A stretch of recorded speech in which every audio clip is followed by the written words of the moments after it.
Good evening, everyone. Thank you, Valerie, for that introduction. I want to, of course, thank all of our sponsors as well as our hosts for the opportunity to moderate this panel of insightful authors,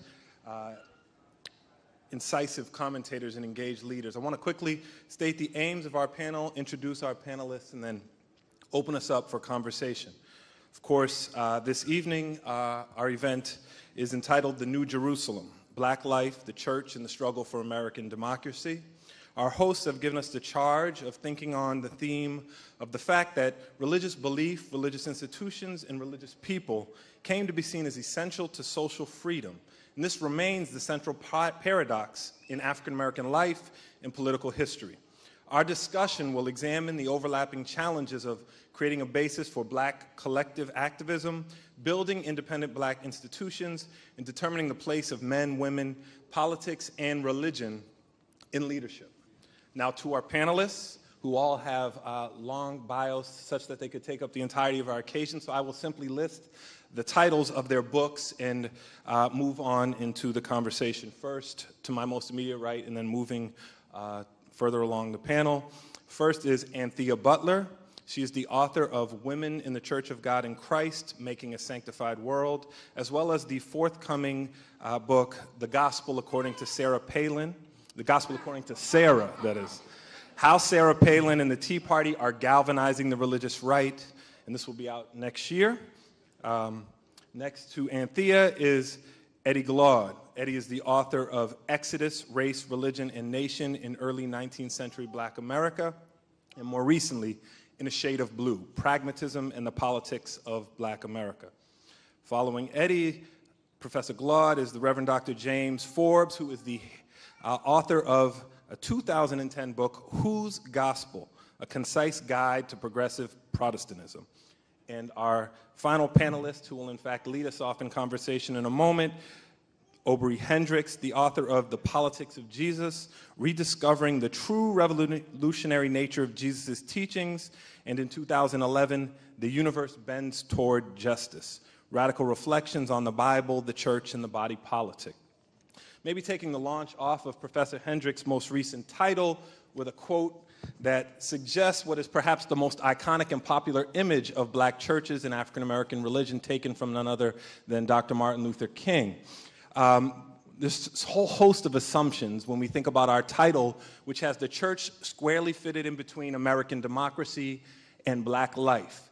We imagine Black churches out on the front lines marching and forget that, in fact, Dr. King represented a minority movement. I want to invite you, Professor Hendricks, and then as we move through the panel, to go in whatever direction you want, thinking about what is the appropriate way for us to think and understand the relationships between religion in general, but Black churches in particular, in the larger context of American democracy. So religion, Black church, and democracy. How do we, how should we, how could we imagine them in this particular moment? Yes, well, thank you. I'm glad to be here and with this distinguished panel, all of whom are my friends and colleagues, and so I trust we won't argue too much tonight. But it's a very broad question. With regard to religion, I mean, there are some tensions that aren't usually discussed. You know, religion ultimately is theocratic, so it's not democratic. Most churches are not democratic. You know, they're very hierarchical and patriarchal. So that we have that there, and in that it's church is the most influential institution in the Black community, that filters down. And so in a way it's disempowering to the Black masses, in my opinion. You mentioned Dr. King. Dr. King, when he was trying to move to another level in his ministry, and that being fighting for economic justice, he was trying to mount the Poor People's Campaign, and he called a meeting in Washington, in Virginia rather, and 124 ministers were invited, and guess how many came? None. And I think this is sort of emblematic of, or a sort of, it speaks to the fiction of the church at large, Black church at large, as being the forefront of our struggle. So I'll just say this. The other problem is, though, is that it's not been until recently the last couple generations, I think with my generation of scholarship, that we saw any significant critical mass of black biblical scholars, theological scholars, who were able to cut through some of this dominationist dialogue, discourse that has permeated Christendom. And with the result that the black church too often is held in thrall to the same kinds of misreadings of Jesus in the Gospels that we see in white churches, not just the patriarchy, but not the unwillingness, but the ambivalence about being political, seeing Jesus as a political figure, a political activist who is concerned about political egalitarianism, economic egalitarianism. And so, I mean, these are some of the opening tensions I'd like to raise, but I would like to make it clear that I do appreciate the deep centrality of the black church to black life. And the black church, in many ways, is the only thing that got us over for so long. But it's now time that we can move to I think, to a much more informed level, and not just talk about, well, you know, the black church is so revolutionary, boy, we're in the forefront, but really start to look at it in a more incisive way, in a more systematic and programmatic way.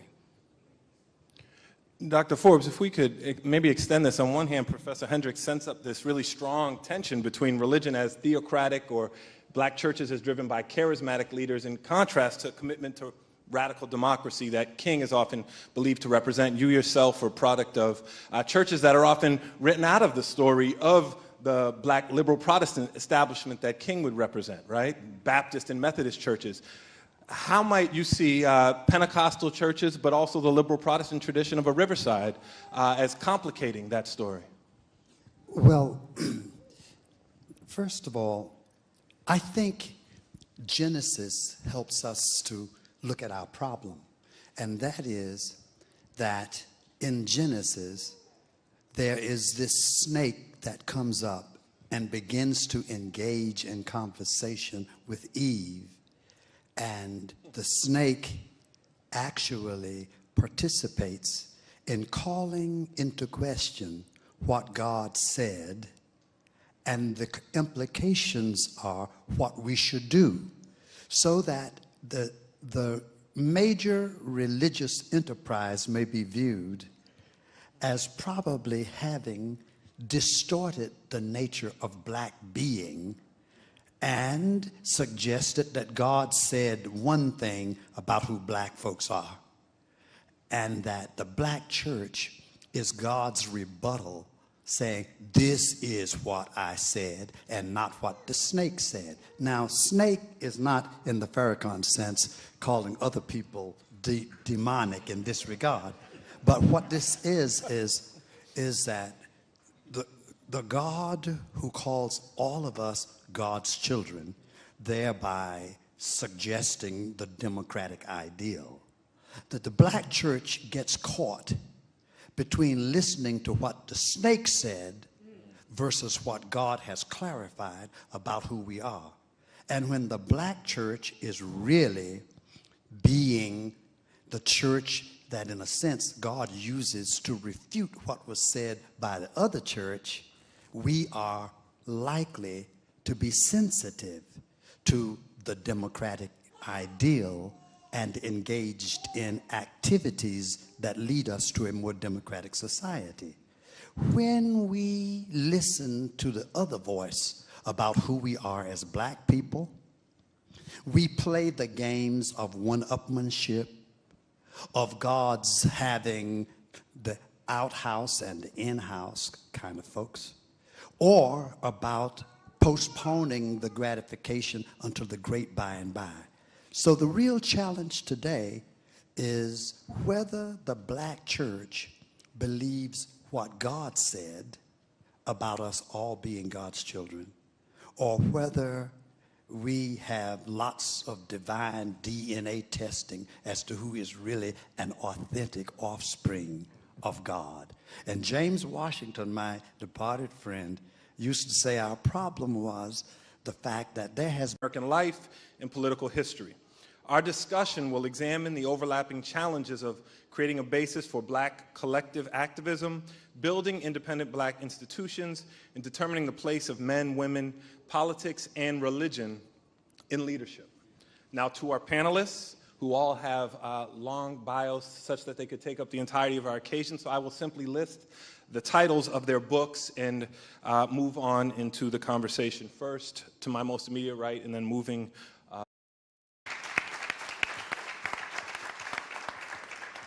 Good evening, everyone. Thank you, Valerie, for that introduction. I want to, of course, thank all of our sponsors as well as our hosts for the opportunity to moderate this panel of insightful authors, incisive commentators, and engaged leaders. I want to quickly state the aims of our panel, introduce our panelists, and then open us up for conversation. Of course, this evening, our event is entitled The New Jerusalem: Black Life, the Church, and the Struggle for American Democracy. Our hosts have given us the charge of thinking on the theme of the fact that religious belief, religious institutions, and religious people came to be seen as essential to social freedom. And this remains the central paradox in African American